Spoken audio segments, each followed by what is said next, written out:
History में मैं shortly तो डायरेक्ट गोनोरिया पे भी जा सकता था, मैं कॉम्प्लिकेशन हिस्ट्री मैंने आपको इसलिए दी कि इस बीमारी को ये ना समझें ये कोई ऐसे जो है ना जेनेटर इन्फेक्शन का है, वो डिस्चार्ज है तो हम दवाई शवाई देंगे तो ठीक हो जाएगा, ये ऐसा बात नहीं है।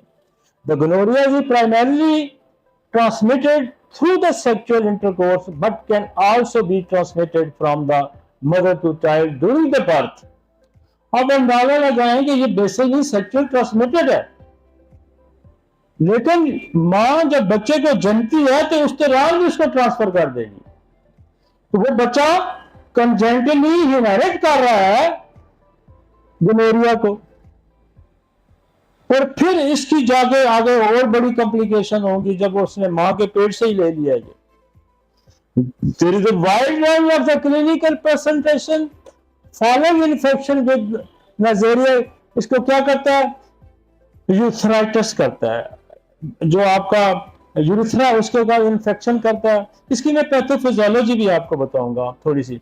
फिर सर्वाइकल साइटिस करता है, एक्स्ट्रा जेनेटल साइट्स इसकी क्या सच है, एप्थालमाइटिस करता है, आंखों के अंदर इंफ्लेमेशन करता है और आंखों की बनाई भी इससे चली जाती है बाद दफा। फ्रेंजाइटिस करता है, गले के मुसार, डिसमिनेटेड इंफेक्शंस। तो ये देखें, आगे चले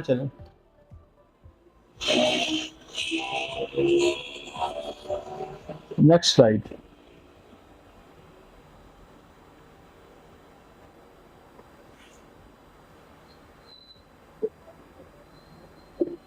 आगे recently there has been a surge in gonorrhea cases that has been exacerbated by the rapid rise in the gonorrhea multi-drug resistant to all useful antibiotics, resulting in the organism become a significant public health burden।